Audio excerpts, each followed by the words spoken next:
avec Mario pour booster votre journée. Des infos, des cadeaux et un max de bonne humeur. Cap Sud. Bienvenue dans Cap Sud sur Sud-Est Radio. C'est avec beaucoup de plaisir que je vous retrouve à nouveau dans cette émission Beau Cantage. Aujourd'hui, notre invitée, donc, c'est Madame Gaëlle Gratalou, qui est responsable de communication auprès de Madininière. J'ai pas écorché votre nom. C'est parfait. D'accord, bonjour, c'est parfait, pas de problème. Comment allez-vous ? Ça va bien, merci. Merci pour l'invitation. C'est avec beaucoup de plaisir. C'est vrai qu'on a eu l'occasion de se voir l'année dernière, donc j'en profite pour vous présenter nos vœux pour cette nouvelle année. Merci. Mes meilleurs vœux aussi à la radio, à vous, à toute l'équipe. Beaucoup de réussite et plein de projets à venir. Voilà, et puis 20 ans quand même, Madininière. C'est vrai que la dernière fois où nous en parlions, j'étais en train de me dire que le temps passe vite et ça fait un petit moment que Madininière existe à la Martinique.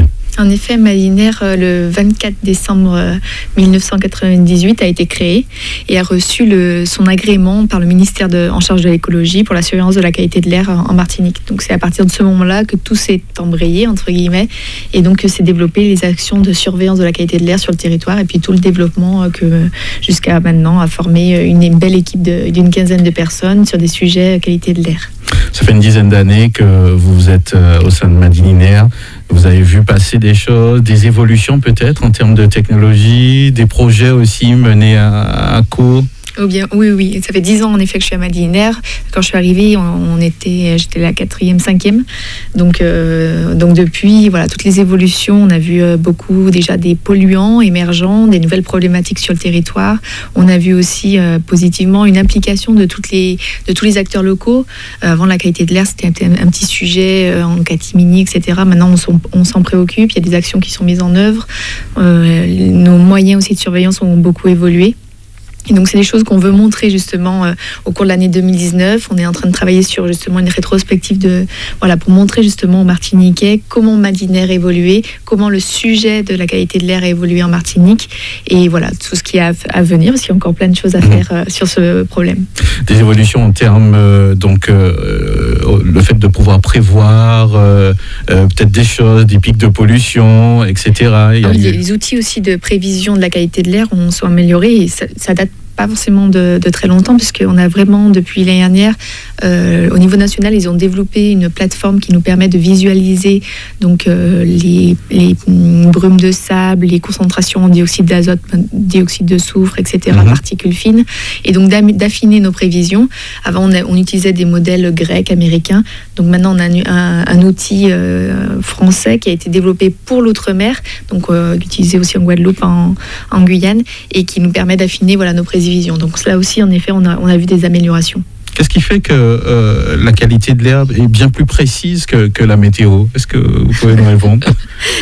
On est précis. Nous, on regarde un peu nos statistiques. Il y a toujours des écarts entre nos prévisions et les indices calculés, la qualité de l'air calculée. Après, sur des phénomènes... les phénomènes brume de sable, ils sont assez visibles, donc ça c'est vrai que ça nous aide à affiner nos prévisions. Mais bien sûr, on dépend aussi de la météo, puisqu'on base nos prévisions sur la météo. Donc les modèles, on est sur un petit territoire avec une topographie qui est particulière. Donc les données météo, je suppose, elles sont pas évidentes à prévoir. Et du coup, il y a un impact sur la qualité de l'air. Donc c'est vrai qu'on a un pourcentage, des statistiques assez bonnes en termes de prévision, mais on est toujours, des fois on se fait surprendre aussi sur certains aspects, en tout cas en termes de concentration, de densité, de pollution. Alors en ce moment, donc, vous êtes en train de réaliser une étude commandée par l'ADEME, c'est bien ça ? Alors, on a plusieurs études en cours, mais la première, en effet, qui a commencé l'année dernière, c'est une étude un peu d'état initial sur la qualité de l'air à l'intérieur des bâtiments tertiaires. Donc, il faut savoir que la qualité de l'air intérieur, donc dans les espaces clos, puisque Madininière, son travail, c'est vraiment l'air extérieur à la base. Et puis, cette problématique de pollution à l'intérieur des espaces est grandissante, parce qu'il y a beaucoup de sources de pollution, parce que notre façon de vivre a évolué, notre façon de construire a évolué. et particulièrement dans les entreprises, dans les bâtiments du tertiaire. Il est vrai qu'on passe plus de temps, me semble-t-il, au travail. Exactement. En plus. Ouais. Donc cette problématique, elle est émergente et puis on avait très peu de connaissances. Donc l'ADEME, dans le cadre du plan régional santé-environnement, a lancé une grande étude sur laquelle on participe et qu'on accompagne techniquement. Et donc on fait une évaluation, pour avoir un état des lieux, pour savoir ce qui s'y passe dans ces bâtiments tertiaires, évaluer la qualité de l'air, et après ça donnera des recommandations pour l'ADEME, pour donner des conseils aux professionnels du bâtiment, etc., pour améliorer la pratique pour une meilleure qualité de l'air. Bon, sans entrer dans les termes techniques, vous allez rechercher quoi, que ce sera sur combien de temps ?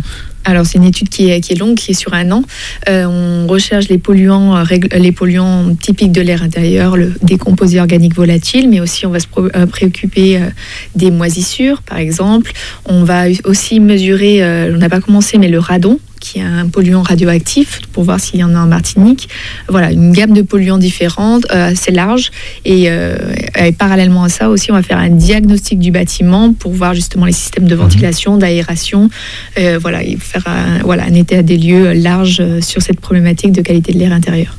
À quoi ça va servir par la suite, ce test sur une petite partie La volonté de l'ADEME, c'est vraiment d'utiliser ces résultats pour rédiger des recommandations. Essayer de trouver des conseils, des façons de construire ou d'aménager les aérations, la ventilation de façon plus adéquate et plus pertinente dans notre territoire. Parce que souvent, on peut avoir des modes de construction dits européens qui ne sont pas forcément adaptés à notre climat, à notre île. Et du coup, il faut peut-être faire évoluer certaines pratiques. Je suppose que les moyens mis en place, les personnes qui seront confrontées à ces tests ne se rendront peut-être même pas compte que vous êtes en train de faire des tests. Non, en effet, c'est des dispositifs de surveillance et de mesure qui sont assez discrets. Après, les bâtiments ont été sélectionnés par l'ADEME et ils sont assez représentatifs. On va à la fois dans des établissements scolaires, mais aussi des entreprises, des bureaux, de construction, de périodes de construction différentes aussi. C'est intéressant de voir entre les derniers des bâtiments qui ont été construits récemment et comparé à des bâtiments plus anciens. Et du coup, à l'intérieur, quand on est assez discret, ce sont souvent des tubes passifs. C'est non bruyant et en effet, c'est plutôt discret. Ces résultats sont rendus publics par la suite ? Alors là, en effet, l'ADEME, elle va travailler donc sur ce guide, entre guillemets. Et donc, nous, on va finir certainement les mesures en juin de cette année. Et donc après, il y a tout le travail d'exploitation et de rédaction des conseils. Donc je pense que l'ADEME devrait sortir un guide d'ici les recommandations en fin d'année, voire début l'année prochaine.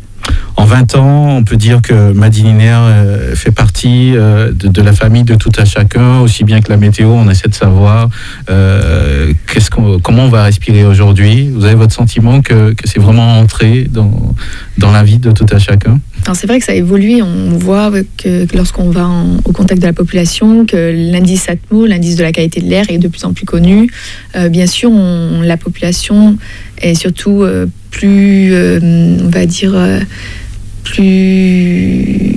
elle souhaite plus d'informations lorsqu'il y a des problématiques. Donc, lorsqu'il y a des pics de pollution, là, on voit vraiment un gain d'intérêt pour la qualité de l'air. Et puis, actuellement, bien sûr, là, avec la problématique des sargasses, forcément, il y a des interrogations et donc des préoccupations qui nous, se transforment en demandes particulières.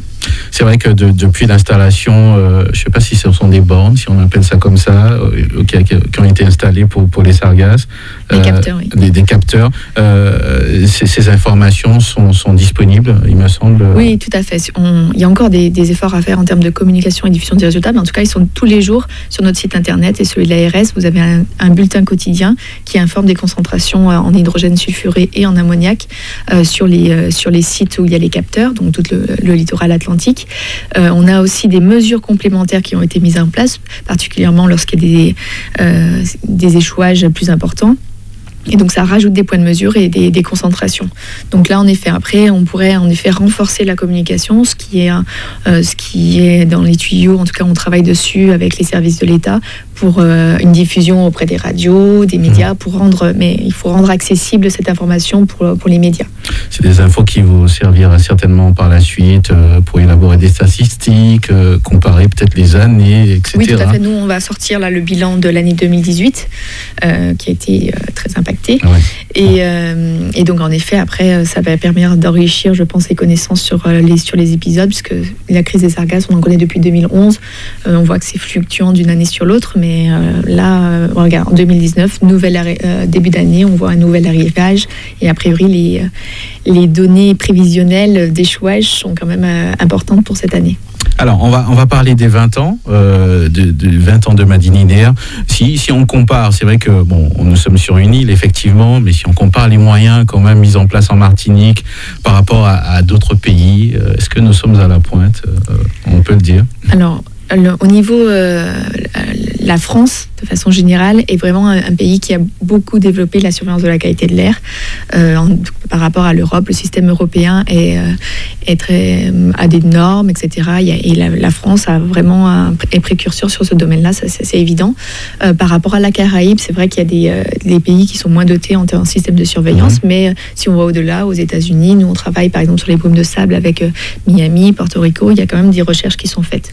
Mais ce système poussé de surveillance sur l'ensemble du territoire, répondant à une stratégie de surveillance, c'est vrai que dans la Caraïbe, outre les îles françaises, on est quand même précurseur, et donc c'est intéressant aussi de voir comment on peut partager ce travail avec nos voisins. Avec du recul aujourd'hui, on peut savoir quelles sont les villes qui sont les plus polluées. Je ne sais pas si on peut en parler, mais vous avez ces informations? En Martinique? Oui, en Martinique. Oui, elles sont assez évidentes, entre guillemets. En fait, il faut savoir que en termes de qualité de l'air. Voilà, en termes de qualité de l'air, dans ce qu'on appelle un plan de protection atmosphérique, il y a une définition des zones sensibles. Donc ces zones sensibles, c'est les zones où il y a le plus de risques de dépassement des seuils sanitaires pour certains polluants. Il y a 2 polluants problématiques parmi les polluants réglementés en Martinique, c'est les particules fines et les dioxydes d'azote. Dioxyde d'azote étant le polluant automobile. Alors là, du coup, on prend les zones. Donc, en effet, la zone centre, Fort-de-France, Lamentin, ce sont des zones où il y a à la fois une activité industrielle importante, une activité trafic aussi importante qui a un impact sur la qualité de l'air, donc des zones à risque, avec à l'intérieur des quartiers encore plus sensibles.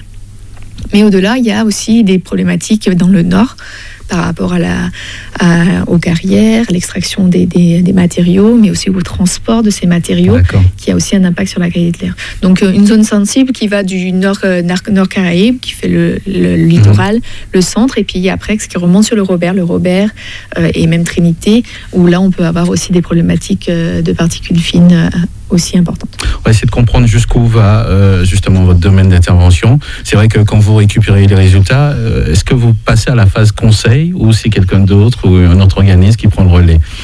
Donc nous, on exploite, on prend les résultats, on fait les mesures, on les exploite, et bien sûr derrière on fait donc des conclusions, et en effet on peut faire des recommandations. Après, notre limite c'est aussi à cette recommandation, on n'est pas acteur, on ne prend pas des décisions. Donc nous sommes juste une aide à la décision, ce qui est parfois un peu frustrant, mais en effet on est aide à la décision, un outil pour améliorer la qualité de l'air. C'est vrai qu'on pourrait imaginer qu'on pourrait différer, par exemple, je prends un exemple, le fait de transporter des matériaux à certaines heures plus que d'autres. Oui, toutes les alternatives aux camions, en effet, c'est des sujets qui sont sur la table depuis des années. Par exemple, le transport maritime pour les matériaux, les restrictions des horaires. Il y a eu des choses dans certaines communes qui ont été mises en place. Exactement. Voilà, c'est des choses qui sont faites, toutes ces études, de plus en plus de collectivités nous demandent des études justement pour essayer de construire des actions, de mettre en place des plans d'action et prendre en compte cette problématique de la qualité de l'air. Alors, on parle des 20 ans. Je suppose que vous avez prévu certainement des rencontres avec la population. En général, ça s'articule un petit peu comme ça, des expositions. Comment ça va se passer ? Alors en effet, sur l'année, on va essayer de ponctuer notre année par des événements, par de proximité, et puis aussi avec nos adhérents qui nous accompagnent depuis 20 ans. Donc nous, actuellement, on a une exposition qui est au CDST autour de l'air, qui a été mise en place avec la CTM. Et puis pendant cette exposition, on va mettre en place des conférences débats déjà sur la qualité de l'air, à la fois intérieure et extérieure. Ensuite, on va prévoir des journées portes ouvertes pour qu'on vienne découvrir nos activités, nos missions au cours de l'année. Et puis voilà, on va essayer d'accentuer un petit peu ces rencontres. D'accord, donc ça s'annonce très intéressant. J'ai vu que vous avez une volonté de rencontrer la population, parce que vous le faites régulièrement. On le voit à travers votre Facebook, par exemple, des rencontres. Je me rappelle des dernières rencontres au marché avec la population qui a l'air très enchantée de vous rencontrer, ici aussi de participer à des quiz. Vous faites souvent poser des questions. On recherche cette proximité, puisque c'est ce qui pour nous marche le plus, où on a vraiment un retour direct de la population, et puis ça nous permet aussi en retour, c'est-à-dire qu'on s'enrichit de ces rencontres et ça nous permet d'améliorer nos actions à la fois de sensibilisation, de communication. Notre démarche, et ça va continuer, c'est d'impliquer de plus en plus le Martiniquais. Je sais qu'on a des projets autour des micro-capteurs, pour les expérimenter, pour que la population puisse s'impliquer, s'engager, s'investir dans la surveillance, et puis derrière, en comprenant nos mesures, notre travail, essayer d'agir, aussi d'en parler, de percevoir la qualité de l'air de façon autre et pouvoir changer son comportement. Effectivement, le but c'est vraiment de changer les comportements. Alors, je sais que vous avez un site internet, un Facebook, où on peut retrouver des informations aussi. Oui, tout à fait. Donc un site internet www.madininair.fr. Vous allez retrouver l'indice de la qualité de l'air du jour et du lendemain. Vous retrouvez toutes les données Sergas, donc ça c'est important à suivre. Et puis après, c'est un site qui se veut assez large. On essaye de recueillir pas mal d'informations, que ce soit sur la pollution de l'air extérieur, de l'air intérieur. Vous avez accès à toutes nos études, n'hésitez pas à le voir. Et puis après, pour une communication plus pratique, plus directe, nous sommes sur les réseaux sociaux, sur Twitter, sur Facebook. Et là, vous allez retrouver par exemple chaque semaine des bons gestes qui permettent d'allier une action pour la qualité de l'air, pour la santé, mais parfois pour l'énergie, pour l'économie, etc. C'est simplement la page Madininair. On tape Madininair sous Facebook et puis on trouve. Ça nous a fait plaisir de vous recevoir. Donc, on vous souhaite encore un bon anniversaire à Madininair. Merci. 20 ans quand même. 20 ans, c'est un beau jeune homme, mature. Voilà. Et puis, nous allons lier bien sûr les différentes informations, les différentes manifestations que vous allez réaliser. Donc, je suppose que c'est en cours. Ça se fera tout au long de cette année. Voilà, on est en train de peaufiner notre planning d'action. On est en train de mettre en place cette exposition rétrospective. Mais en attendant, vous pouvez nous retrouver la qualité de l'air, le sujet de la qualité de l'air au CDST à Saint-Pierre, donc à travers une expo, elle s'appelle Air, une expo qui inspire. Donc il y a des ateliers très pratiques, ludiques, ouverts à toute la famille à partir de 6 ans. Et puis Madininair, pendant les vacances, propose des animations gratuites autour de cette exposition. Donc ça, c'est jusqu'en avril, on vous y attend. Et puis après, on a nos études en cours et vous pouvez les suivre et suivre les résultats sur notre site internet. Voilà, merci à vous. Merci. Je rappelle aux auditeurs que nous étions en compagnie de Madame Gaëlle Gratalou, qui est responsable de communication à Madininair. Donc, je vous souhaite une bonne continuation et puis à très bientôt. À bientôt, merci. Au revoir. 89.3